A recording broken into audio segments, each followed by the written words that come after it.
예배 시작 전에 함께 찬송 부르시면서 예배 준비하도록 하겠습니다. 찬송 545장 이 눈에 아무 증거 아니 되어도 이렇게 찬송 부르겠습니다.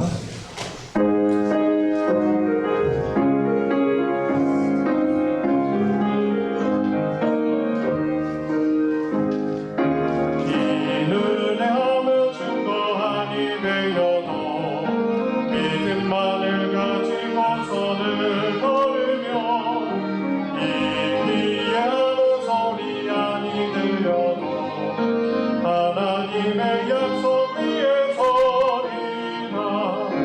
걸어가세 믿음 위에 서서 나가세 의심 버리고 걸어가세 믿음 위에 서서 눈과 위에 아무 증거 없어도 이 눈이 보기에는 어떠한지 이미 얻은 증거대로는 믿으며 네 맘에 의심 없이 살아갈 때에 우리 소원 주 안에서 이루리.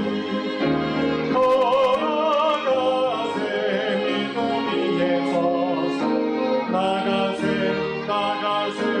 의심 버리고 걸어가세 믿음 위에 서서 눈과 귀에 아무 증거 없어도 주님의 거룩함을 두고 맹세하리. 주 하나님 아버지는 참 믿으다. 그 귀한 모든 약속 믿는 자에게 끊지 못할 무슨 일이 있을까. 걸어가세 믿음 위에 서서 나가세 의심 버리고 걸어가세 믿음 위에 서서 눈과 귀에 아무 증거. 처음부터 다시 보겠습니다. 이 은혜 아무 증거 아니 되어도 믿음만을 가지고서는 걸으며 이 귀에 아무 소리 아니 들려도 하나님의 약속 위에 서리라. 걸어가세 믿음 위에 서서 나가세 의심 버리고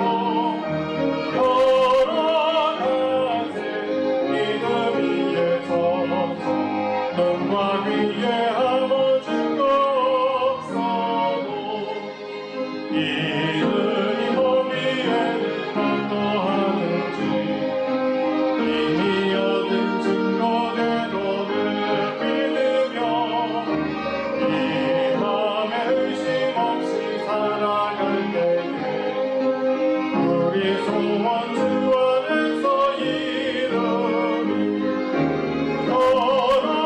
걸어가세 믿음 위에 서서 나가세 의심 버리고 걸어가세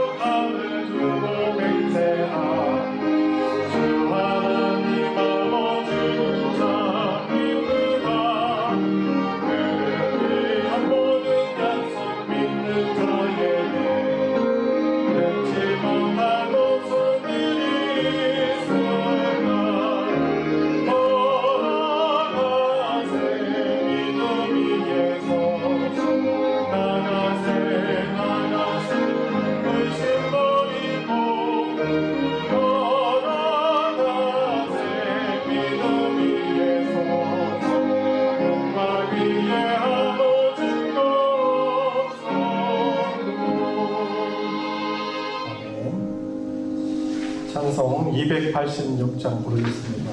부르시면서 뒤에 앉으신 분들은 나중에 오시는 분들 늦지 말으셔야 하지만 또 불가피하게 또 늦게 오시는 분들을 위해서 앞자리로 앉아주시기 바랍니다.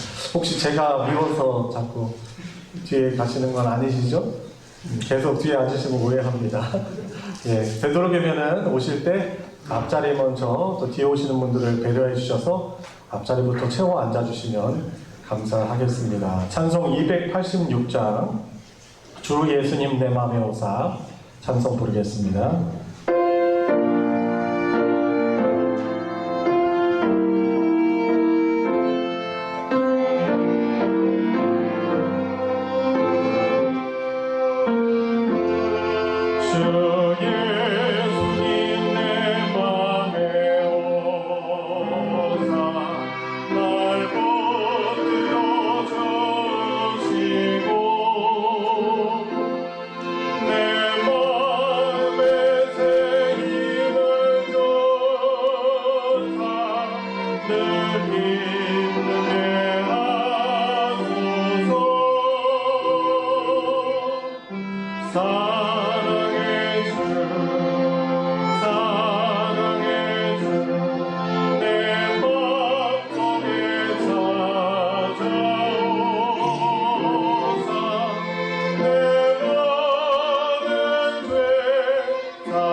이곳에 함께 부르시면서 더 깊은 예배 가운데 나아가겠습니다.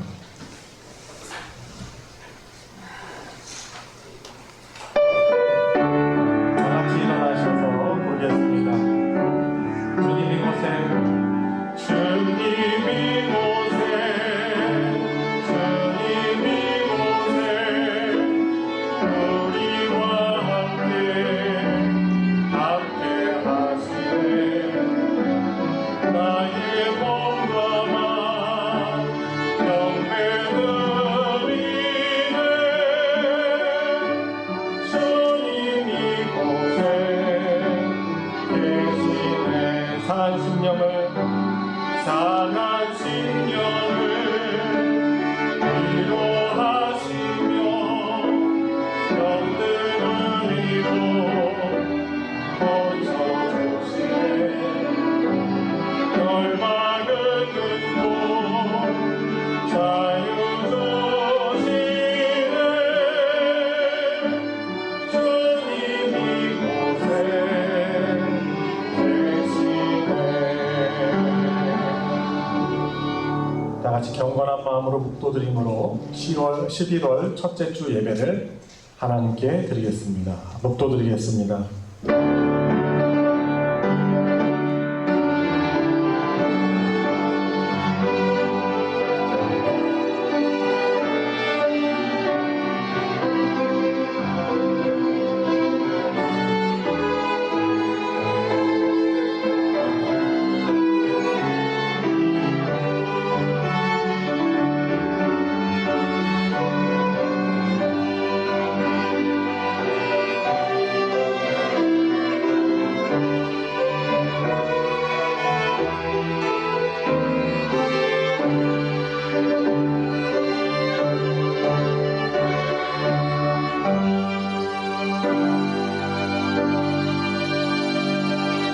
은혜와 사랑이 풍성하신 하나님, 10월을 마무리하고 11월의 첫날에 잔잔하게 가을비가 내리는 이 아침에 주님 앞에 나와 하나님 앞에 영광과 존귀를 올려드리며 예배할 수 있는 자리로 저희들을 불러주셔서 감사를 드리옵니다. 하나님, 감히 예배드릴 수 있는 자격이 없사오나 저희들 예수 그리스도의 부혈이 우리를 정결케 하고 의롭게 하시기에 또한 마음이 무거운 마음 있고 하나님 앞에 예배드리기 불편한 마음도 있지만 주님을 의지하며 이 시간 예배 가운데 나와왔습니다. 우리 마음의 중심을 보시는 우리 하나님께 온몸과 마음 정성을 다하여 하나님의 이름에 합당한 예배를 드리게 하여 주시옵소서. 예배 순서 드리는 찬송과 기도 또 말씀 시간을 통해서 놀라우신 하나님의 풍성하신 사랑과 은혜와 위로를 누릴 수 있는 귀한 시간으로 인도하여 주시옵소서. 예수님의 이름으로 기도드리옵나이다. 아멘. 찬송 40장, 찬송가 40장, 찬송으로 보답할 수 없는, 함께 찬송 부르겠습니다.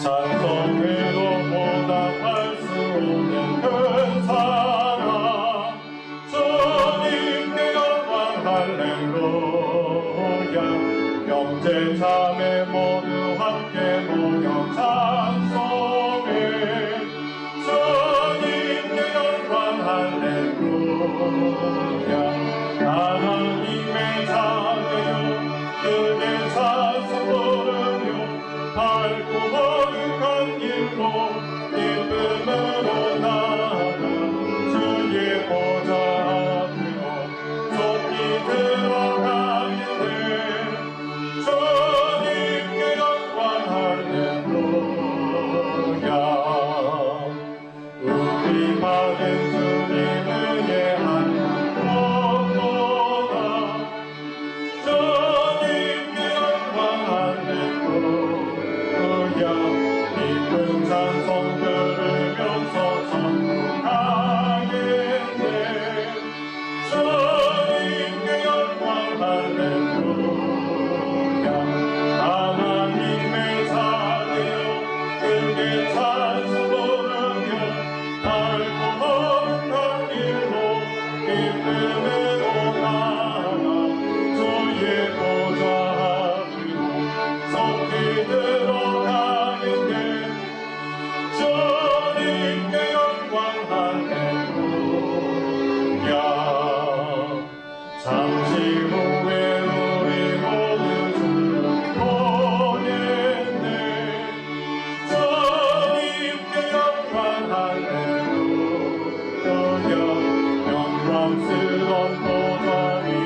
교동문 54번 시편 126편 부분입니다. 찬송가 뒤편에 있는 부록 부분 교동문 54번 시편 126편 다 찾으셨으면 교독하도록 하겠습니다. 여호와께서 시온의 포로를 돌려 보내실 때 우리는 꿈꾸는 것 같았도다.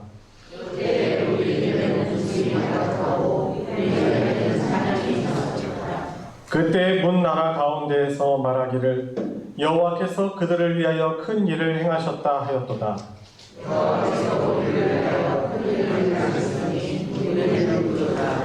여호와여 우리의 포로를 남방 시내들 같이 돌려보내소서.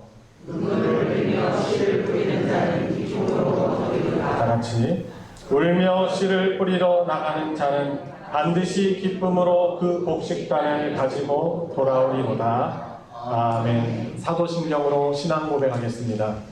전능하사 천지를 만드신 하나님 아버지를 내가 믿사오며 그 외아들 우리 주 예수 그리스도를 믿사오니 이는 성령으로 잉태하사 동정녀 마리아에게 나시고 본디오 빌라도에게 고난을 받으사 십자가에 못 박혀 죽으시고 장사한 지 사흘 만에 죽은 자 가운데서 다시 살아나시며 하늘에 오르사 전능하신 하나님 우편에 앉아 계시다가 저리로서 산자와 죽은 자를 심판하러 오시리라. 성령을 믿사오며 거룩한 공회와 성도가 서로 교통하는 것과 죄를 사하여 주시는 것과 몸이 다시 사는 것과 영원히 사는 것을 믿사옵나이다. 아멘. 자리에 다 같이 앉으셔서 찬송 250장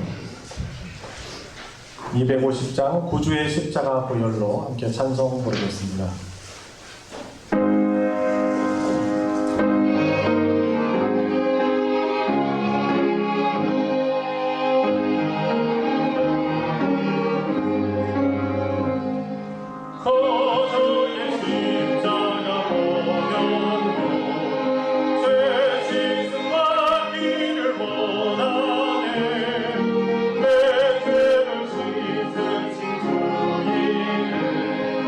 사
우리를 대표하여 배원식 장로님 하나님께 기도 인도하겠습니다. 사랑과 은혜가 많으신 하나님 아버지 감사드립니다.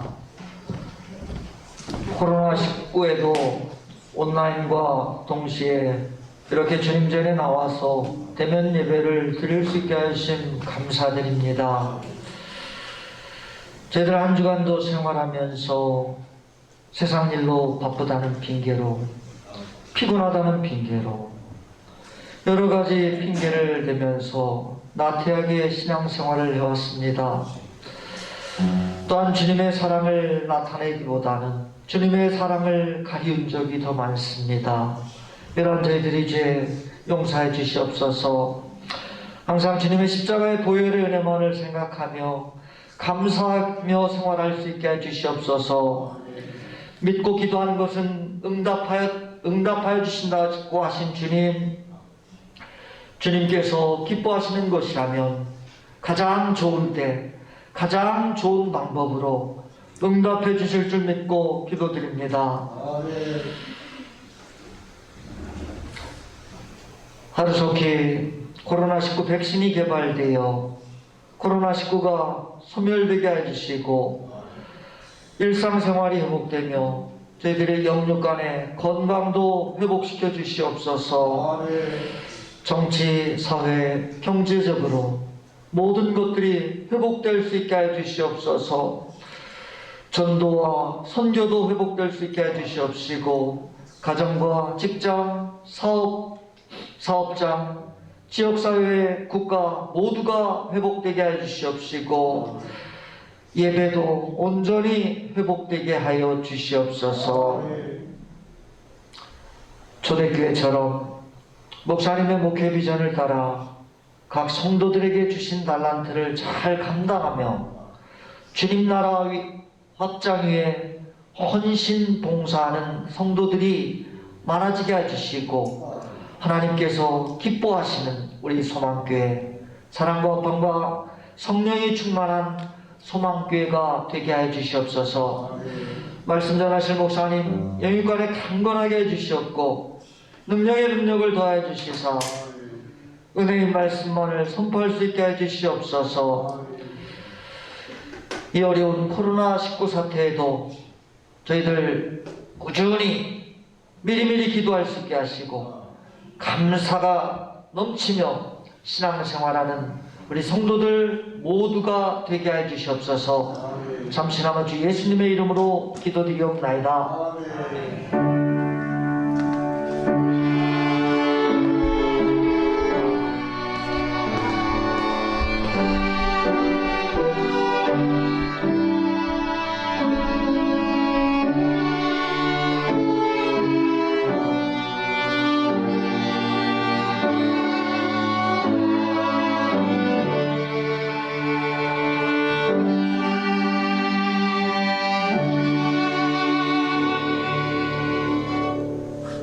오늘 함께 은혜를 나눌 하나님의 말씀은 신약성경 요한복음 4장 31절부터 38절까지 말씀입니다.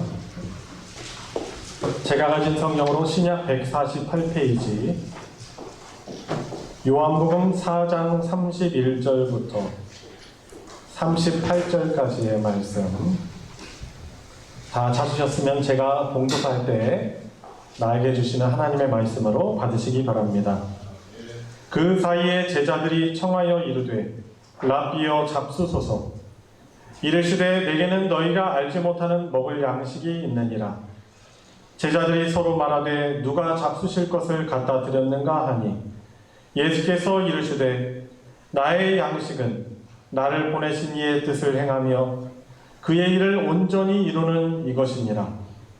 너희는 넉 달이 지나야 추수할 때가 이르겠다 하지 아니하느냐.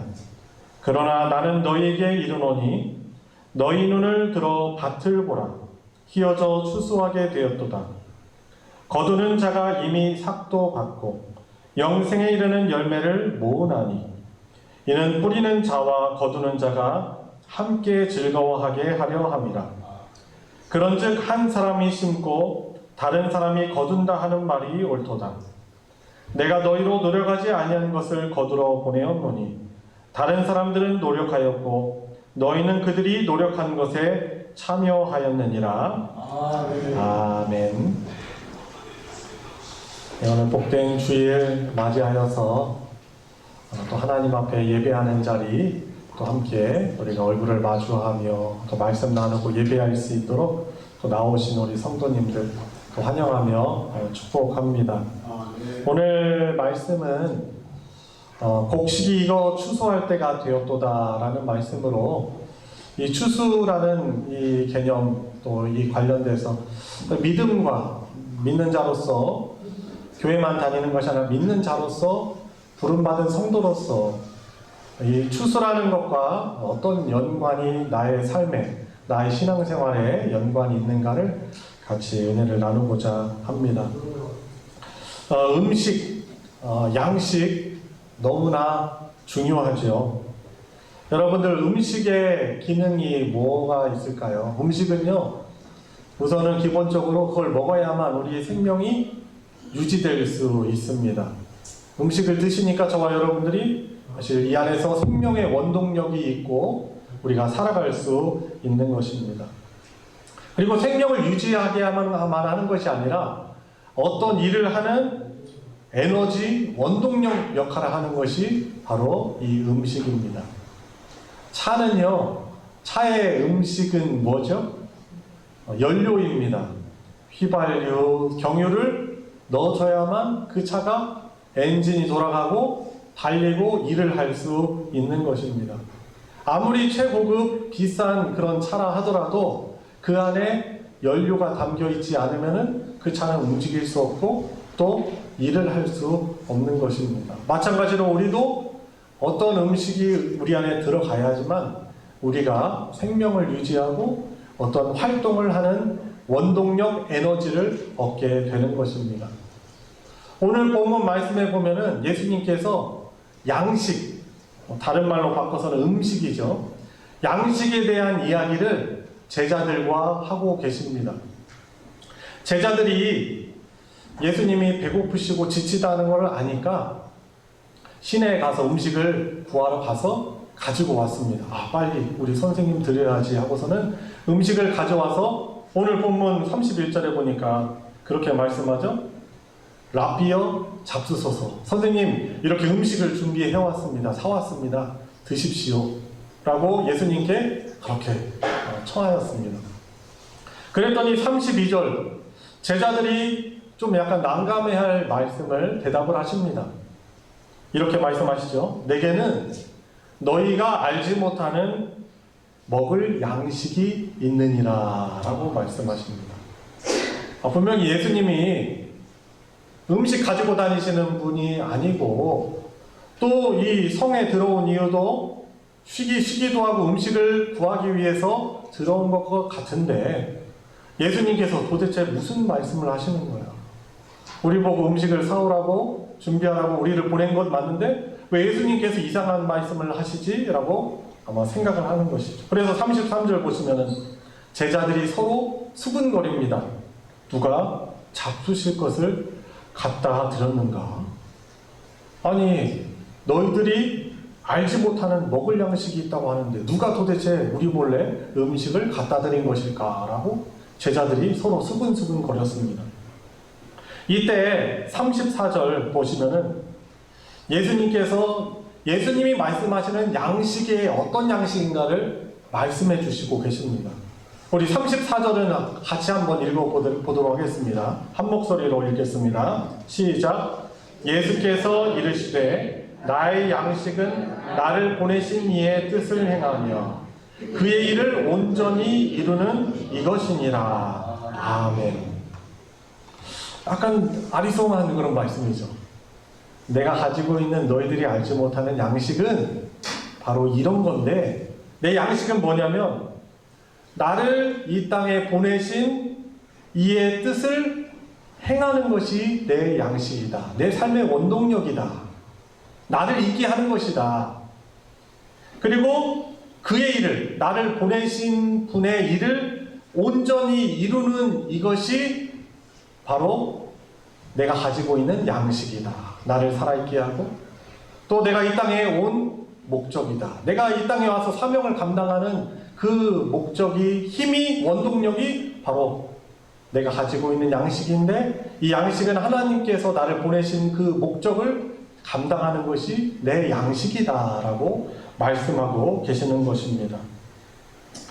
여러분, 이 하나님의 양식, 하나님의 일, 이것이 어떤 것인가 우리에게 잘 설명해주는 그런 요한복음 본문이 또 있습니다. 우리 2장을 넘겨가지고 요한복음 6장 29절을 같이 펴보도록 하겠습니다. 요한복음 6장 29절, 이 부분도 한번 같이 읽어보겠습니다. 하나님의 일이 도대체 어떤 일인가? 시작. 예수께서 대답하여 이르시되 하나님께서 보내신 일을 믿는 것이 하나님의 일이니라. 아멘. 어떤 것이 하나님의 일이라고요? 성부 하나님께서, 창조주 하나님께서 보내신 그 사람을, 그 분을 믿는 것이 하나님의 일이다라고 말씀하고 있습니다. 더 참고 구절 읽어볼까요? 39절, 40절. 6장 39절, 40절 연결해서 읽어보겠습니다. 시작. 나를 보내신 이의 뜻은 내게 주신 자 중에 내가 하나도 잃어버리지 아니하고 마지막 날에 다시 살리는 이것이니라. 내 아버지의 뜻은 아들을 보고 믿는 자마다 영생을 얻는 이것이니 마지막 날에 내가 이를 다시 살리리라 하시니라. 아멘. 당신 자신을 보내신 하나님의 뜻은 뭐라고요? 하나님께서 예정하신, 예수님께 주신 사람들 중에 하나도 잃어버리지 않고 마지막 날에 다시 살리는 것이 나를 보내신 이의 뜻이다. 마지막 때 잃어버리지 않고 구원받는 것, 하나님이 예정하신 사람들을 하나도 잃어버리지 않는 것이 바로 하나님의 뜻이다라고 말씀하시죠. 그것이 39절에 나와 있었습니다. 그리고 40절에 다시 강조하십니다. 내 아버지의 뜻은 조금 더 구체화됩니다. 내 아버지의 뜻은 아들을 보고 믿는 자마다 영생, 영원한 생명, 이터널 라이프, 이거를 마지막 날에 얻는 것이다. 마지막 날에 내가 다시 이를 살릴 것이다. 나를 믿는 자는 마지막 날에 다시 살릴 것이다. 부활시키실 것이다 라고 말씀해 주시는 것입니다. 그러니까 우리가 같이 읽어본 이 말씀을 통해서 정리를 해보면은 하나님의 일은 뭐예요? 하나님께서 가장 원하시는 일은 무엇입니까? 하나님께서 택하신 그 영혼들이 다시금 하나님 앞에 돌아와서 영원한 하나님께서 주시는 복락을 누리며 살아가게 하시는 것, 이것이 하나님께서 가장 원하시는 것이고, 이 일을 위해서 예수님께서 이 땅에 오셨으며 이 일을 행하는 것이 예수님의 양식이었던 것입니다. 예수님의 삶의 원동력이었던 것입니다. 힘이었던 것이죠. 여러분, 하나님을 믿으십니까? 하나님을 어떤 방식으로 믿으십니까? 바로 우리는 하나님의 주신 말씀을 진리로, 진실이고 사실로 받아들임으로 우리는 하나님을 믿습니다. 네. 그래서 창세기를 보시면은 태초에 하나님이 천지를 창조하셨어요. 5일 동안 모든 우주, 모든 만물을 다 지으십니다. 채소들, 모든 동식물들, 또 에덴 동산도 창설하시고, 그 모든 것을 누구를 위해서 만드시냐면 하나님께서 당신의 형상을 닮아서, 겉모습이 아니겠죠. 어떤 영적인 모습이고 하나님의 어떤 특성이겠죠. 그분의 이미지를 닮은 사람을 창조하셔서 그 창조하시기 이전에 그 모든 것을 다 만들어셔서 그들에게 준 거예요. 그리고 하나님으로 인하여 모든 것을 다 주신 하나님을 찬송하며 하나님과 더불어 교제하며 하나님이 주신 에덴 동산에서 영원토록 안식을 누리게 하시기에 사람을 창조하신 것입니다. 우리 사람이 과학기술 발달해서 AI 로봇 만들잖아요. 인공지능 로봇 만듭니다. 여러 기계들 만듭니다. 왜 만들어요? 우리 편리하고자. 우리 편안하게 살고자 만들어요. 그런데 하나님께서는 당신을 닮은 하나님의 형상 사람을 만드신 이유는 우리를 사용하시고 부려먹으려고 하신 것이 아니라 하나의 인격체로 만드셔서, 로봇으로 만들지 아니하시고 인격적으로 만드셔서, 인격체로 만드셔서 자신을 만든 하나님을 보며 이 세상 만물을 보며 하나님이 주신 사명에 따라 자연 만물을 잘 다스려가며 하나님이 주시는 영원한 복락을, 안식을 누리도록 누리며 살아가는 것, 이것이 하나님께서 가장 원하시는 일이에요. 그래서 우리를 창조하신 것이죠. 그런데 문제는 우리 사람이요, 하나님을 신뢰하지 않았습니다. 하나님 말씀보다 사단의 말을 더 신뢰했어요. 너 저거 먹으면은, 하나님이 먹지 말라고 한 저거 먹으면은 하나님처럼 눈이 밝아져가지고 하나님이 그렇게 될까봐 두려워하여서 저거 먹지 말라는 거야. 하나님의 말씀을 어떻게 만듭니까? 왜곡시켜놔.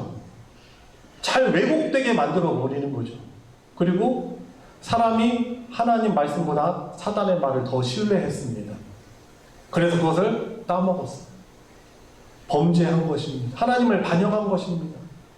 생명 되시고 거룩하신 하나님과 최초의 인간, 아주 거룩한 존재로서 하나님과 영원토록 그 거룩함 가운데 안식을 누리며 살아갈 수 있었지만 그 죄 때문에 생명 되신 하나님과 복의 근원이신 하나님으로부터 어떻게 됐습니까? 단절이 되어버린 거예요. 여러분 분명히 기억하세요.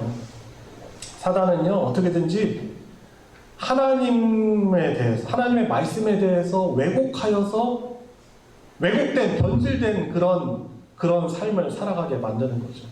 하나님으로부터 멀어지게 만듭니다.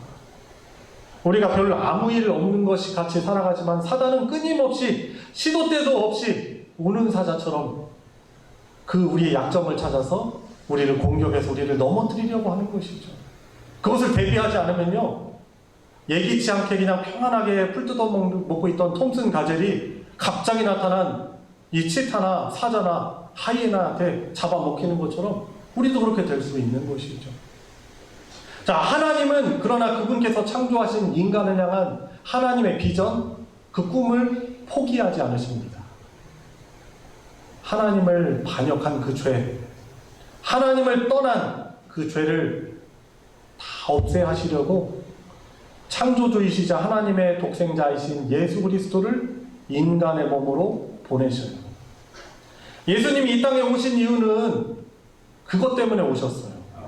하나님이 예정하시고 택정하신 그 사람들을, 그 죄를 사해 주시고 다시금 하나님의 백성으로 부르셔서 하나님의 백성으로 살아가게 하시며 마지막 날 그 죄에 대해서 심판주로 오시는 그 예수님께서 심판하실 때 심판당하지 않고 하나님께서 태초에 창조하셔서 우리 인간에게 주시고자 하셨던 그 영원한 안식을 누리면서 살아가게 하시려고 예수님께서 이 땅 가운데 대속 제물로 오신 것입니다. 아멘.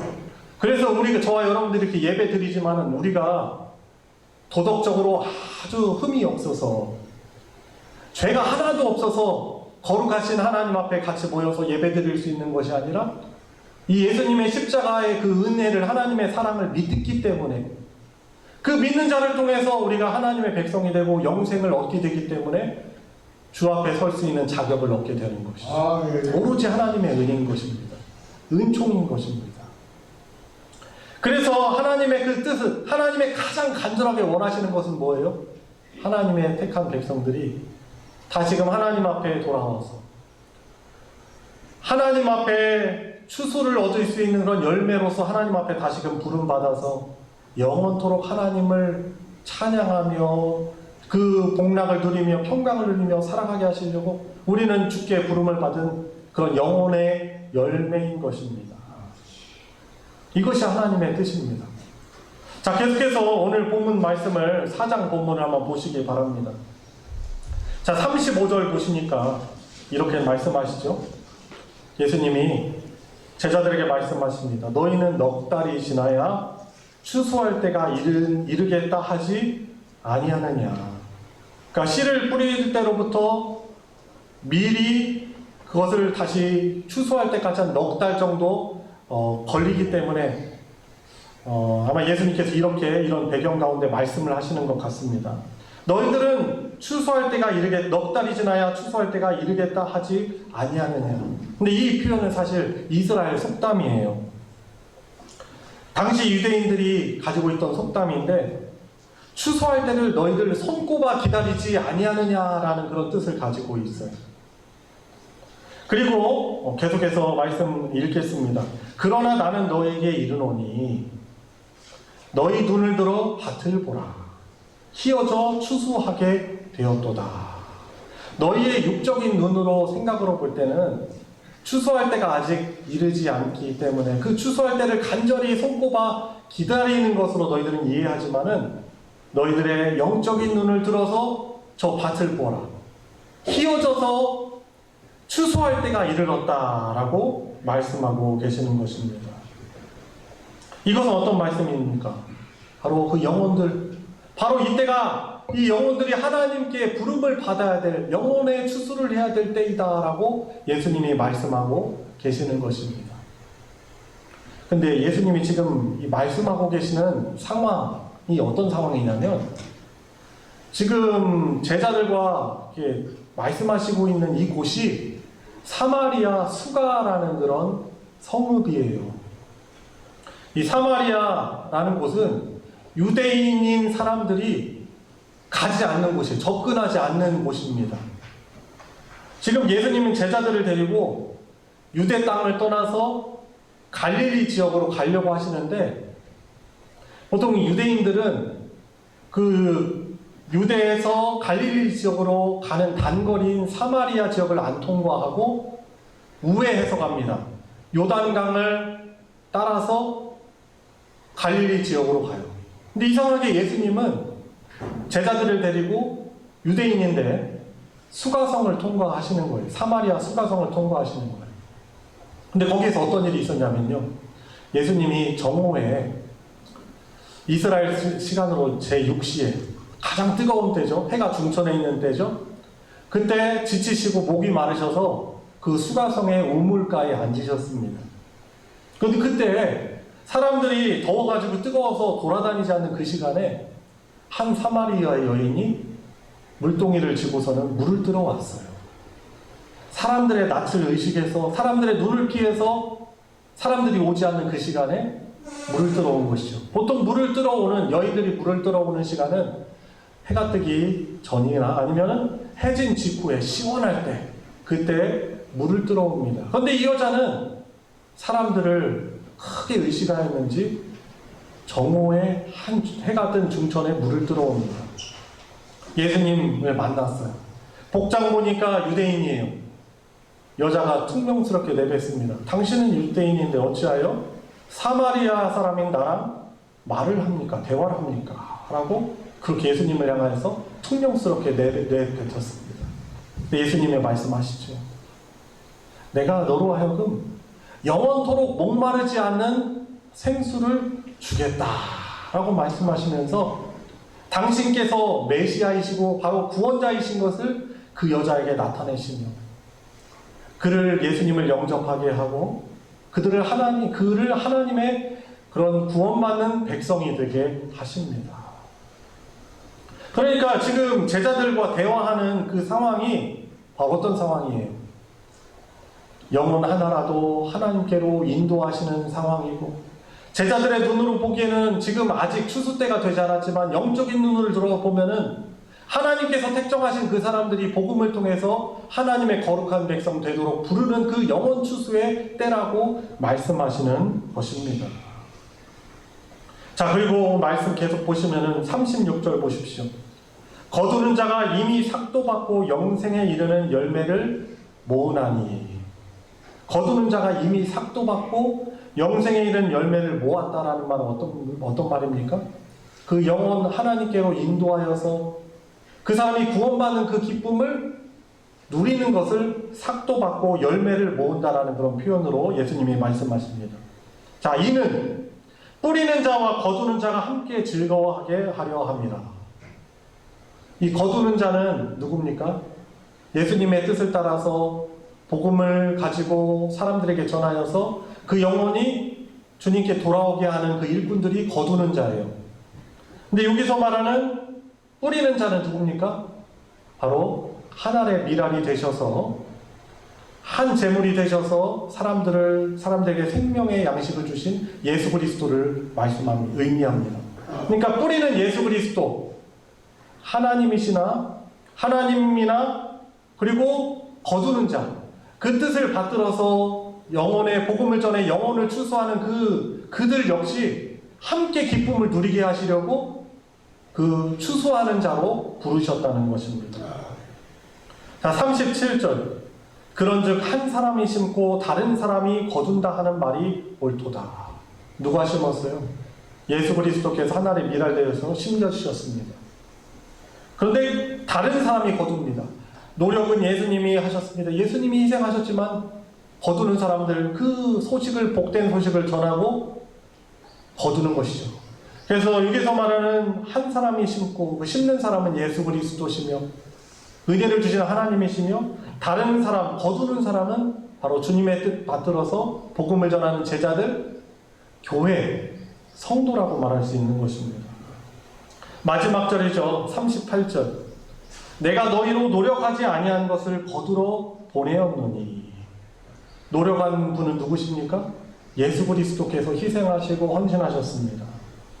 다른 사람들은 노력하였고 너희는 그들이 노력한 것을 참여하느니라. 다른 사람은 바로 세례 요한같이 예수님의 오실 길을 증거하며 그 복음을 전했던 사람들이죠. 단지 너희들은 노력한 것에 참여하였느니라. 이미 선포된 그 복음, 이미 이루어진 그 복음의 일들에 대해서 증거함으로 노력한 것에 참여하는 자가 되었다라고 말씀하고 계시는 것입니다. 여러분, 오늘 본문 말씀이 저와 여러분들에게 교훈하는 것이 무엇입니까? 우리 성도인 우리, 예수님과의 관계를 생각할 때는 예수님의 제자라고 할 수 있겠죠. 예수님의 제자, 성도, 교회적 존재, 하나님의 백성인 우리들은 어떤 사람들입니까? 바로 우리가 하나님의 뜻이 바로 잃어버린 영혼들이 다시금 하나님께로 돌아오게 하는 것, 그것이 하나님의 일, 하나님의 뜻인 것을 알고 영혼을 추수하는 자로서 주님의 사명을 받들어서 그 영혼에게 복음을 전하여 그들을 하나님께로 인도하는 자들, 이것이 바로 성도요, 제자요, 그것이 우리의 믿음이라고 할 수 있는 것입니다. 그 일들을 어렵도록 힘들게 우리에게 사명 맡기신 것이 아니라 하나님이 가장 기뻐하시는 영광스러운 일 함께 동참하여 누리게 하시기 위해서 우리를 추수하는 일꾼으로 우리를 부르신 것입니다. 어느 이단 단체에서 추수꾼이라는 말 쓰죠. 왜곡되게 만들어버립니다. 아주 좋은 말이에요. 아주 좋은 말입니다. 주님께서 거두게 하시는 열매를 주님께로 인도하는 것, 복음을 전해서 인도하는 것, 이런 사람들이 추수꾼이거든요. 사실 되게 좋은 말인데 이것을 왜곡되게 만들어 버리잖아요. 우리가 쓰기도 너무나 부담스러운 말이 돼버리게 만드는 것입니다. 여러분, 전도의 사명을 우리에게 주신 것은, 성도요 제자인 예수님의 제자인 우리에게 주신 것은 주님 홀로 기뻐하시며 영광을 누리게 하려는 것이 아니라 우리도 함께 그 기쁨에 동참시키고자 하시기 위해서 우리에게 하나님이 기뻐하시는 가장 귀한 그 일들을, 사명을 우리에게 맡기신 것입니다. 일반적으로 주인들이 그 곡식의 그 땅을 주고 거둘 때 그 주인이 기쁨을 누려요. 일하는 일꾼들보다도 그 주인이 기쁨을 누리게 되는 것이 보통 원리잖아요. 그런데 주인이신 예수님께서 종들인 우리에게 사명을 주신 것은 그 추수의 기쁨을 함께 누리게 하시기 위해서 우리에게 그 사명을 주신 것이다 라고 할 수 있는 것입니다. 그래서 우리를 향한 하나님의 뜻은 무엇입니까? 우리가 하나님의 백성이 되고 또 우리를 통해서 아직 영접 예수님 받아들이지 못한 사람들을 복음을 전하게 해서 그들이 하나님께로 돌아오게 하는 것, 이것이 하나님의 가장 원하시는 일이 되는 것입니다. 여러분, 그래서 우리 교회의 사명이 뭐예요? 교회의 중요한 사명 3가지가 있습니다. 제가 종종 말씀을 드리고 있습니다. 교회의 사명은 하나님과의 관계가 회복되어서 하나님을 예배하는 것입니다. 영원토록 예배하는 것입니다. 이런 예배 형식 싫어하시는 분들, 예배가 지루하다고 생각하시는 분은 그러면 영원토록 계속 예배를 해야 돼? 이렇게 생각할 수 있지만 그런 개념이 아닌 거죠. 영원토록 하나님께서 주시는 기쁨과 영생 복락을 누리면서 하나님의 하나님 되심 우리가 높이며 더불어 그분과 교제하며 살아가는 것, 이것이 영원한 하나님을 향해 예배드리는 것이죠. 예배는요, 하나님의 하나님 되심을 그분께 고백하면 되는 거예요. 하나님 저에게 이러한 분이십니다. 하나님을 향해서 그렇게 고백하는 것이 예배예요. 사실 이 형식에 얽매이지 않죠. 자, 그리고 교회가 가진 또 중요한 사명, 아직 하나님께 돌아오지 않은 그 사람들을 하나님을 예배하는 자 되도록 전도하고 선교하는 사명이 교회의 두 번째 사명인 것입니다. 그래서 먼저 믿은 우리가 하나님을 향해서 하나님이 이러하신 분이십니다라고 고백을 하면 그것이 예배가 되고요. 믿지 않는 세상을 향하여서 우리가 선포를 하면 무엇이 됩니까? 그것이 전도가 되고 선교가 되는 것입니다. 분명 전도와 선교는 쉽지 않습니다. 그러나 그것을 또 우리가 어렵다고만 생각하면 안 되죠. 하나님이 나의 이런 분이셨어. 이런 분이셔. 그리고 예수님께서 다시 오셔서 우리를 영원토록 구원해 주실 분이야. 그러하신 것을 우리가 세상을 향해서 선포하면 그것이 전도가 되는 것이죠. 방향의 문제인 겁니다. 하나님을 향한다면 그것이 예배가 되고 찬양이 되고, 그죠? 그런데 세상을 향하면은 그 하나님이 하나님 되심을 고백하는 것이 세상을 향하면 그것이 전도고 선교가 되는 것입니다. 그래서 막연하게 우리가 전도하는 것을 어렵다라고 생각하기 이전에 내가 믿고 있는 하나님을 그렇게 잘 전하는 것이, 선포하는 것이 전도이구나라고 우리의 사명을 자연스럽게 생각해야 하는 것이죠. 그리고 그리고 교회가 가진 그 세 번째 중요한 사명은 뭐냐면 양육이라는 것이 있습니다. 하나님의 말씀을 잘 우리가 배우고 알므로 하나님을 더욱더 올바르게 예배하는 거예요. 그동안 내가 살아오면서 가지고 있었던 그 경험이 꼭 올바르다라고 생각할 수는 없잖아요. 거기는 왜곡된 것들도 있어요. 하나님을 왜곡되게 아는 것이 있어요. 말씀을 통해서 교정을 받고 하나님은 이러한 분이시구나. 내가 전에 오해하였던, 잘못 알았던 그 하나님을 말씀을 통해서 양육받음으로 잘 알아서 하나님을 더욱더 올바르게 예배하는 것이 바로 양육이죠. 그리고 양육이 없으면은 우리 자신이 하나님 앞에 올바로 설 수 없습니다. 왜곡된 모습을 가지고 세상에 하나님을 선포하고 보이다 보니까 어떻습니까? 세상이 하나님을 제대로 알지 못합니다. 지금 교회가 이 세상을 향하여서 왜곡된 모습을 보이기 때문에 진리의 말씀으로 살아가지 못하기 때문에 세상에 올바르지 못한 모습을 보이는 것이죠. 그래서 교회의 중요한 사명, 하나님을 예배하는 것, 또 우리가 복음을 전하는 것, 전도하는 것, 또 양육을 잘 하는 것, 이것이 교회가 가진 세 가지 중요한 사명인 것입니다. 근데 교회의 사명이라고 하면은 좀 동떨어지게 생각하는데, 교회는 곧 바로 우리 그리스도인입니다. 우리의 사명은 하나님을 예배하는 것, 나의 사명은 복음을 가지고 세상에 전하는 것, 나의 사명은 말씀을 통해서 하나님의 형상으로 다시금 회복되어지는 것, 이것이 저와 여러분들의 중요한 세 가지 사명이라고 할 수 있는 것입니다. 그런데 성경을 보니까 먼저 부름을 받아서 하나님의 거룩한 백성이 되었었던 구약시대의 이스라엘 백성들이 자신들이 먼저 하나님께 부름을 받아서 믿지 않는 이방 민족들을 향해서 제사장 나라로 살아가야 되거든요. 제사장은 어떤 사람들이에요?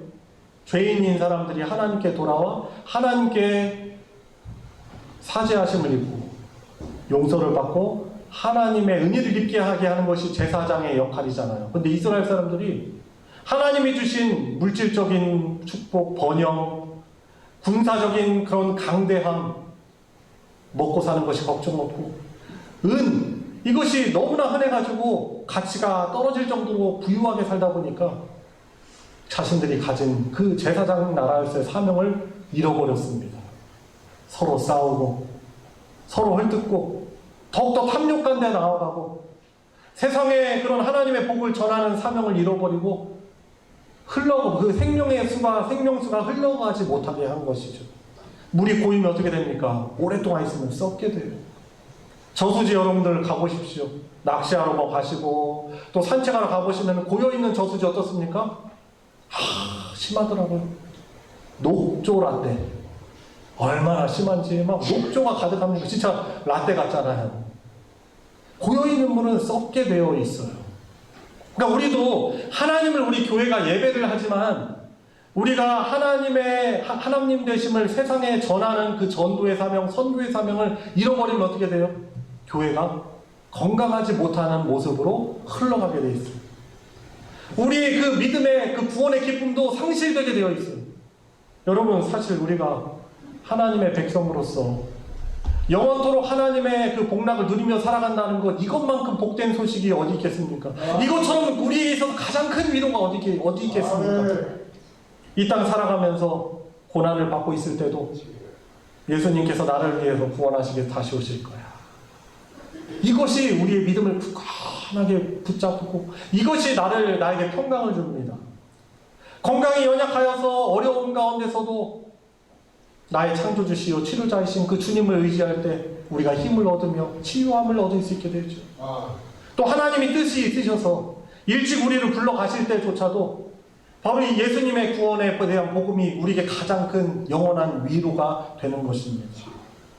근데 우리가 교회가 복음의 사명을 잃어버리면은 타락하게 되어 있어요. 썩어버리게 되어 있는 것이죠. 그 구원의 가치와 기쁨을 잃어버리게 되어 있습니다. 그래서 우리는 하나님을 열심히 예배하면서 또한 세상을 향하여서 복음의 사명을 잘 감당해야 되는 것입니다. 되게 단순한 복음이지만은 예수님이 나의 구주시요 구원자이시다. 그분이 우리의 생명이시다. 그분이 우리의 창조주시며 우리를 구원하시기 위해서 다시 오시는 분이시다. 아주 단순합니다. 그것을 전하면 돼요. 논리적으로 전해야 될 필요는 있지만은 사도 바울 같은 경우도 고린도 교회를 개척할 때 자신의 훌륭한 어떤 그 수사학적 연설을 가지고 복음을 전한 것이 아니라 아주 단순하게 예수 그리스도만 전하였고 성령께서 고린도 사람들의 마음을 감동시키셔서 그들이 예수님을 믿게 된 것이죠. 그래서 저와 여러분들이 이 예수님을 내가 믿고 내가 섬기는 영원한 구세주이신 예수님을 어떻게 해야 돼요? 전하는 삶을 살아가야 하는 것이죠. 영상이 준비됐나 모르겠습니다. 우리에게 잘 알려져 우리가 잘 아는 몇 번 뵌 적이 있죠. 태국의 최북단에서 복음을 전하는 장한종 선교사님에 대한 영상 짧게 나와 있습니다. 어젯밤에 저에게 보내준 영상입니다. 그분이 원래는 한참 세상적으로 잘 나갈 때는 태광그룹 박연차 회장의 그런 비서실장이었어요. 많은 권력이 있었고 많은 부를 누릴 수 있는 사람이었어요. 그리고 중국 TK그룹 나이키 지사장으로 있었던 분이 많은 그런 명예와 부를 누릴 수 있는 사람이었지만은 하나님께서 불가항적으로 역사하셨죠. 하나님께서 그 육체를 치셔가지고 온 것을 다 마비시키고 그때 예수님을 그런 충격적인 사건을 통해 예수님을 만나고 자신이 가지고 있던 수십억 재산을 다 헌납을 하고 다 기부를 하고 홀 몸으로 티벳에 가서 복음을 어린아이들, 고아들에게 복음을 전하면서 하나님 예배하면서 그 복음 전하는 일을 시작했어요. 지금은 태국에 있는 최북단 아무도 가지 않은 치앙콩에서 복음을 전하고 계십니다. 몇 년 전에는 위암 수술 절제해가지고 위가 거의 없으시죠. 건강이 연약하고 또 이 몸 아픈 곳 많으심에도 불구하고 지금 코로나 상황임에도 불구하고 한국으로 돌아오지 않고 그곳에 복음을 전하고 계시는 것입니다. 같이 어린아이들과 찬송하는 장면이 있어요. 장한종 선교사님이 지은 작사 작곡한 그런 찬양을 가지고 아이들과 부르는 장면이에요. 이런 내용입니다. 제목이 예의의 프라 예수거든요.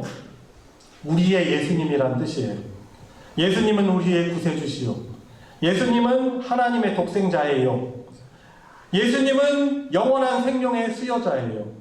예수님은 하나님의 진실한 사랑이에요. 이런 아주 단순한 내용이지만 그 부르는 장면이에요.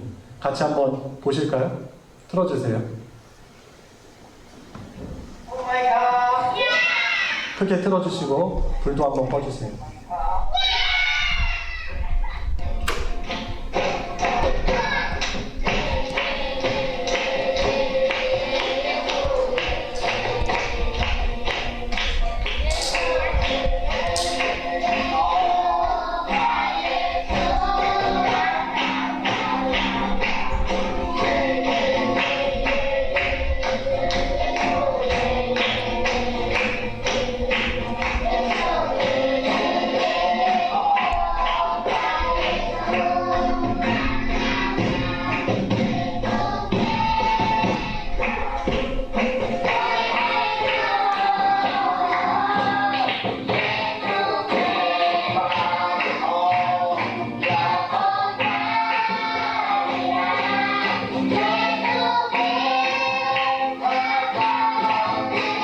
예수님 우리의 구세주 복생자예요.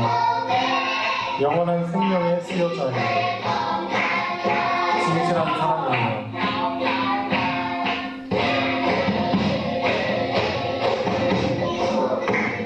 네, 거기까지만 보여주시기 바랍니다.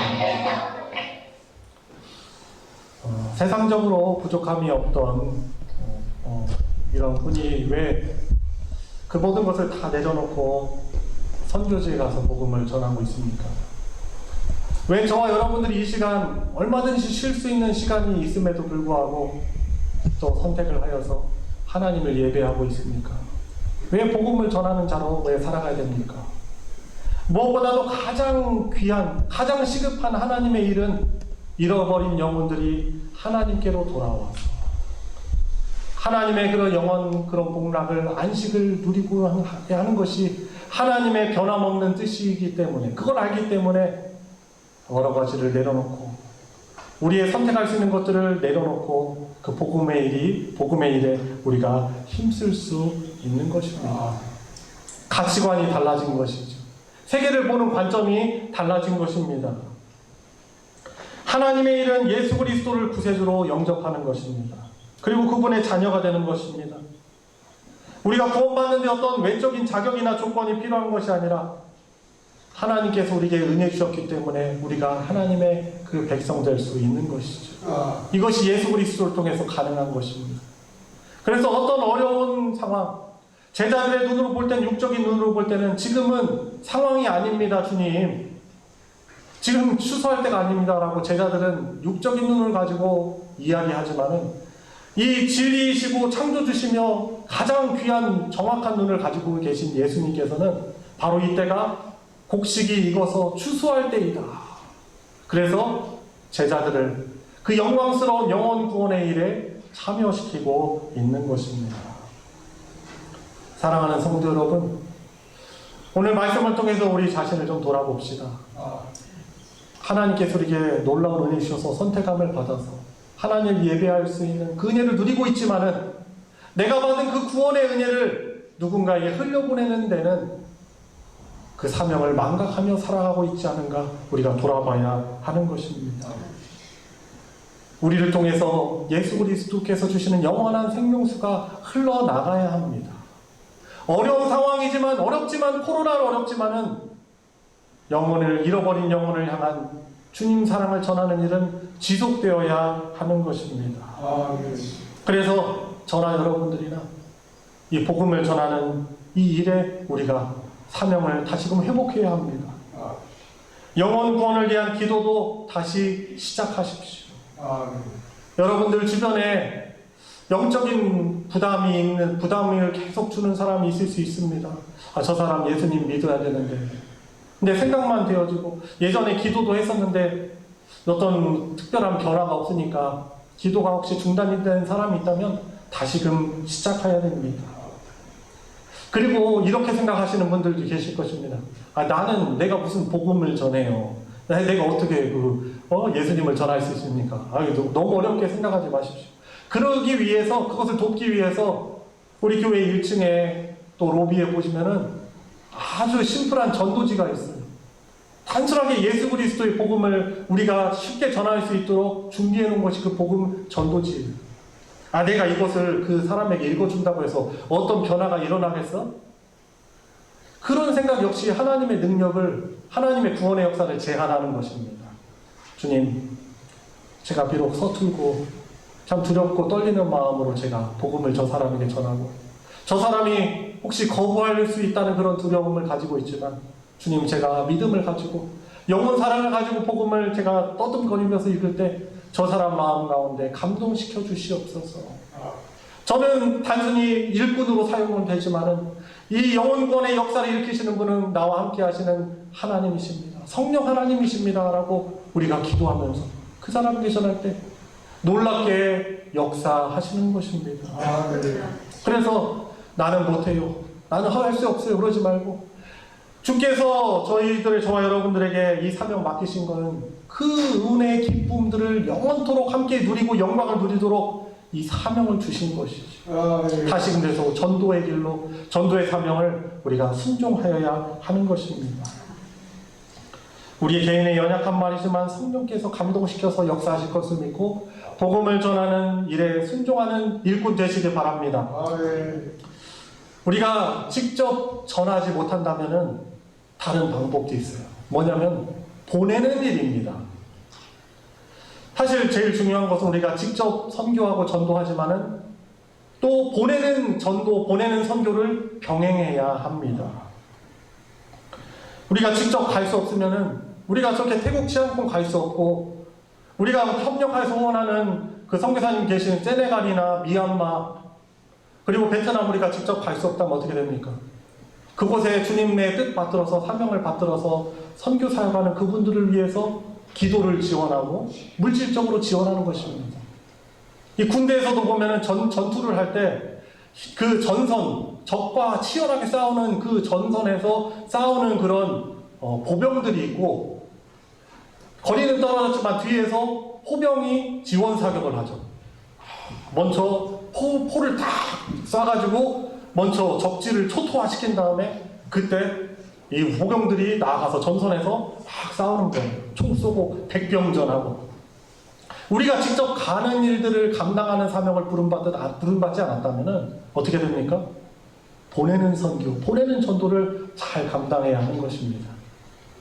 우리 교회에도 귀한 분들 계셔요. 두 전도사님, 송정근 전도사님, 또 장수영 전도사님 계시잖아요. 이분들의 평소에 하시는 일은 뭐냐면은 대학에서 캠퍼스 대학생들에게 복음을 전하고 그들을 말씀으로 양육하는 일을 해요. 그리고 그들을 잘 훈련을 시켜서 사회에 건강한 그리스도인으로 파송하는 일을, 그 일을 하고 있어요. 송정근 전사님은 DFC 제자들 선교회 간사 사역을 이렇게 하고 계시고, 장주영 전사님은 예수제자운동 JDM 선교회 간사로서 섬기고 계세요. 여러분, 그 일을 하면은 뭐 세상적으로 어떤 영예와 훈련, 뭐 많은 물질을 얻을 것 같아서 그 일을 하고 있는지 아십니까? 참 어떻게 보면은 두 분의 개인 프라이버시일지 모르지만 두 분들이 그 일을 하기 위해서 개인 후원자로부터 후원 받는 금액이 사실 30만원, 40만원 밖에 되지 않아요. 너무나 물질적으로 어려워요. 결혼하는 것도, 결혼 준비하는 거, 큰 욕심입니다.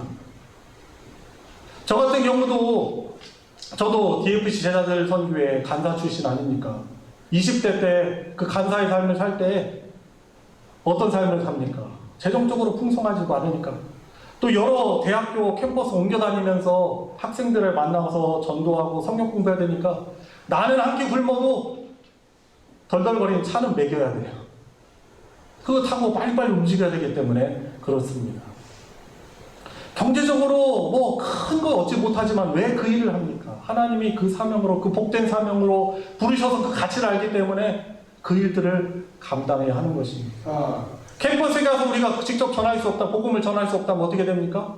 우리가 그분들을 적극적으로 기도로, 물질적으로 후원하는 사명을 잘 감당해야 하는 것입니다. 코로나로 인해서 선교의 길이 많이 막혔다 합니다. 여러 가지로 어렵다 합니다. 그렇지만 그렇다 하여서 하나님께서 바라시는 위대한 그 복음의 선교의 사역이 멈추어지면 안 되는 것입니다. 제가 우리 교회에 오기 전에 섬기던 우리 합신교단 세가천 교회가 좀 어려움이 있어요.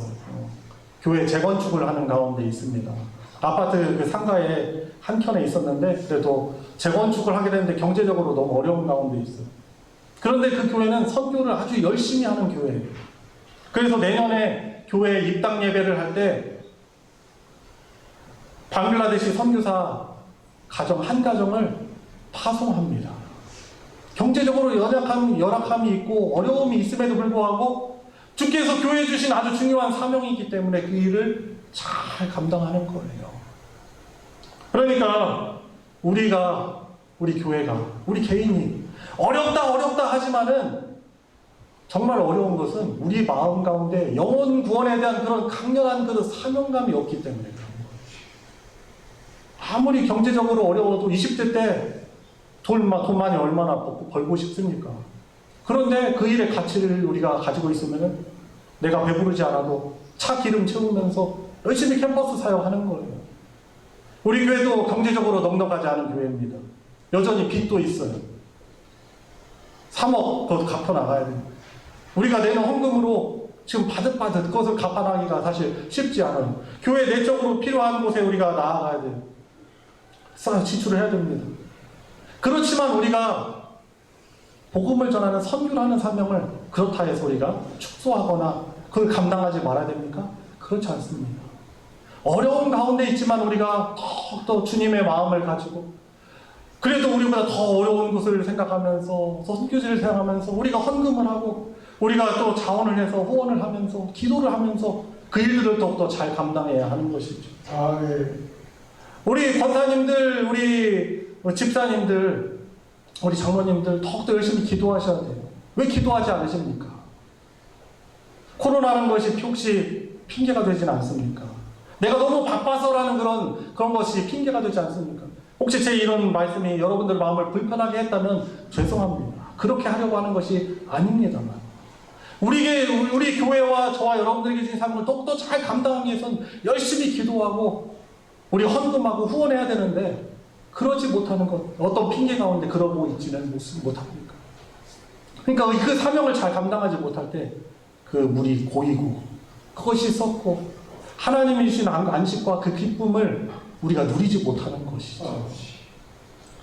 저와 여러분들에게 주어진 전도의 사명, 개인 전도의 사명 너무 어렵게 생각하지 마시고 내가 아는 하나님, 내가 믿는 그분을 내가 그 사람에게 전해야 되겠다. 이 마음으로 영혼 사랑의 마음으로 전하는 여러분들 되시길 바랍니다.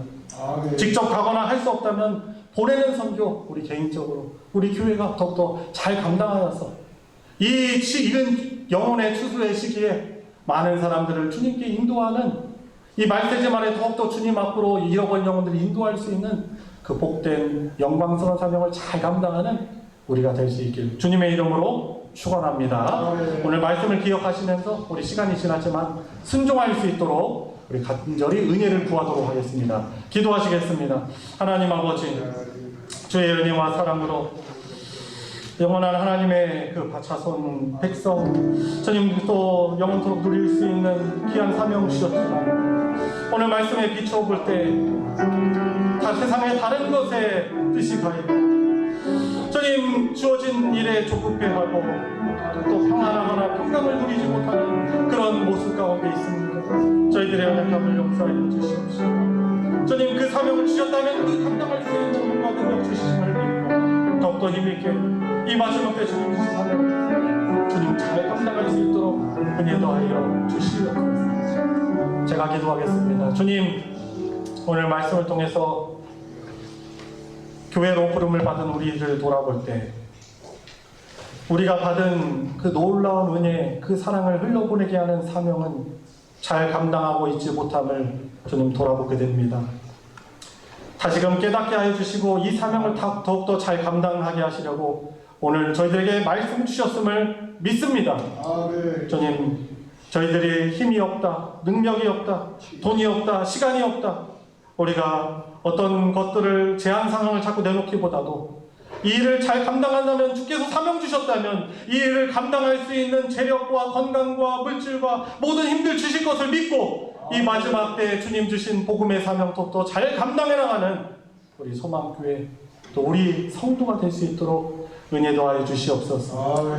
영원 구원받은 그 은혜 그 구원의 기쁨을 다시금 충만히 회복시켜 주시옵시고 그것을 말하지 않으면 감당할 수 없는 그런 마음의 그런 평강과 기쁨으로 충만케 하여 주시고 세상과 죄를 이기며 사명을 감당할 수 있는 우리 모두가 되게 은혜 더하여 주시옵소서. 예수님의 이름으로 기도드리옵나이다. 아멘. 찬송 499장 부르시면서 동원하도록 하겠습니다.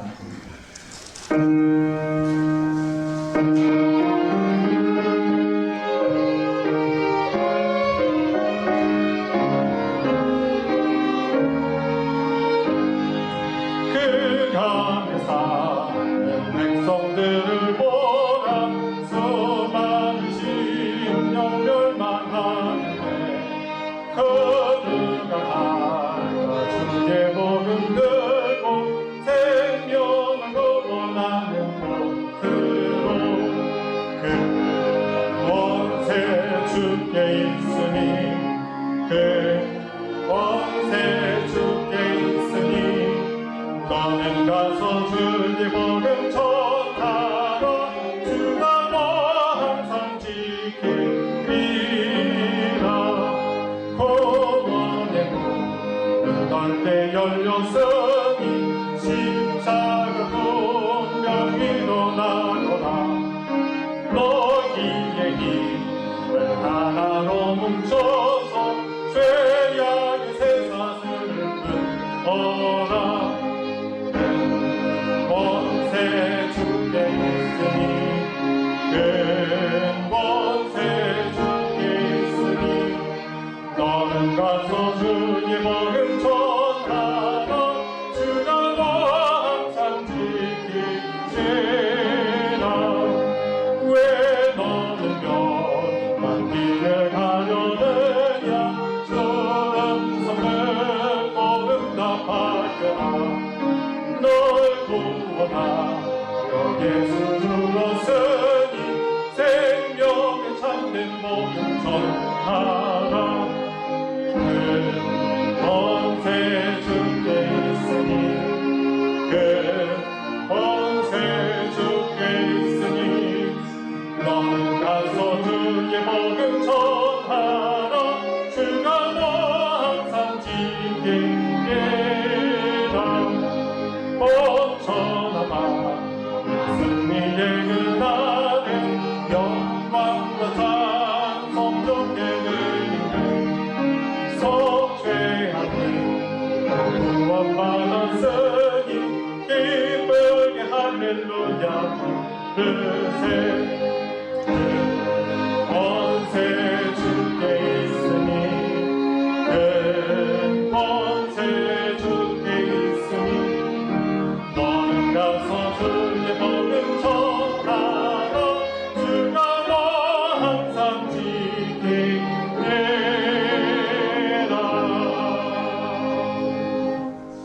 아멘. 저희 가정에 새 생명을 보내주심에 감사드립니다. 범사에 감사합니다. 감사 헌금과 또 여러 헌금으로 하나님께 영광 돌렸습니다. 같이 기도드리겠습니다. 하나님 아버지, 오늘 주일 예배, 대면 예배와 비대면 예배를 함께 드리며 영원토록 구원받은 하나님의 그 놀라우신 은혜와 복을 누리는 자로서 우리의 몸을, 우리의 마음을 산제물로 주님께 드리며 또한 소중한 예물을 가지고 하나님을 향한 사랑과 믿음을 고백하며 주께 드릴 수 있도록 하여 주셔서 감사를 드립니다. 이 귀한 예물 주님께서 받아 흠양하여 주시고 영광 받아 주시고 천국의 부요함을 우리 모든 성도님들에게 허락하여 주시옵소서.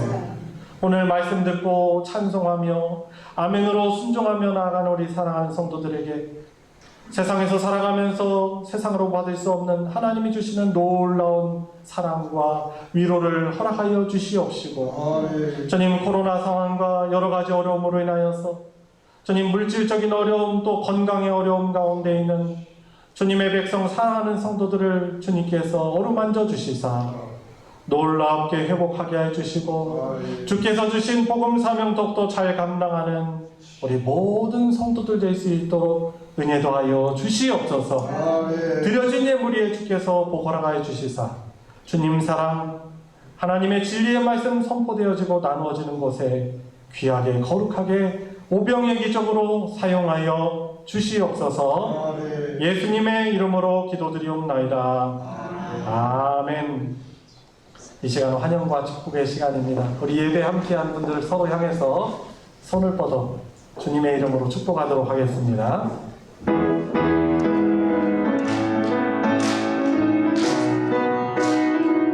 축복합니다. 축복합니다. 주님의 이름으로 축복합니다. 축복합니다. 주님의 사랑으로 이곳에 모인 주의 거룩한 자녀에게 주님의 기쁨과 주님의 사랑이 충만하게 넘치기를. God bless you. God bless you.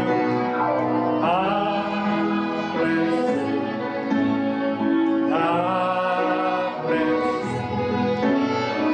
축복합니다. 주님의 사랑으로 주님의 이름으로 축복합니다. 감사합니다. 교회 소식 전해드리겠습니다. 주보를 참조해 주시고요. 다음 주일에 2부 예배 때 이 시간에 유아 세례식이 있습니다. 여러분들 이미 아시다시피 이 세례라는 것은 하나님과 사람 앞에서 자신이 하나님의 백성됨을 고백하고, 물론 부모가 고백을 하지만은 우리 성도님들이 증인이 되어서 그 세례식 할 때 같이 축복하며 하나님의 백성으로 잘 살 수 있도록 이렇게 복을 함께 나누는 시간입니다.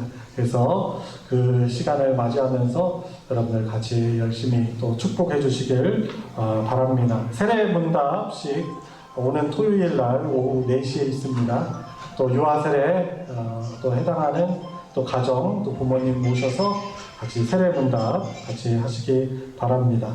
주보에는 나와 있지 않지만은 11월 성경 읽기 표가 성경 읽기표를 준비해 두었습니다.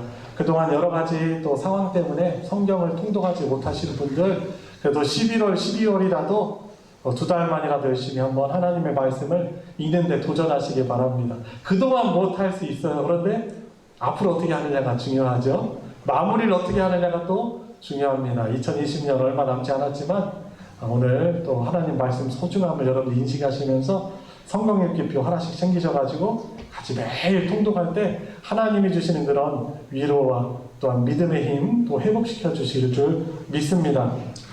마지막으로 말씀드립니다. 제가 설교 때 너무 세게 말씀드려서 헌금을 강요한 것이 아닌가 제가 좀 부담스러운 마음이 솔직히 있습니다. 우리가 더욱더 힘쓰자는 그런 의미입니다. 우리 성도님들 가운데서도 또 선교헌금 그동안 작정하지 못하신 분들이 있으면은 또 보내는 선교사로서 또 우리 교회가 그 일들을 잘 감당할 수 있도록 다시금 선교 헌금도 한번 작정해 보시고 일들을 꾸준하게 또 성실하게 잘 감당할 수 있는 은혜가 있기를 축복합니다. 광고 마치겠습니다. 다 같이 일어나셔서 주기도문 찬송 부르시고 축도로 예배 마치겠습니다.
이제는 우리 구원자 되신 예수 그리스도의 은혜와 하나님 아버지의 무한하신 사랑과 성령 하나님의 감화감동 충만 내주 역사하시니 오늘 예배에 나와 몸과 마음을 주님 앞에 산제물로 드리며 주신 말씀 통해서 주신 사명 아멘으로 화답하며 감당하기를 간구하고 힘쓰기를 몸부림치는 사랑하는 모든 성도들 머리 위에 그 가정 위에 이제로부터 영원토록 함께 하시기를 축원하옵나이다.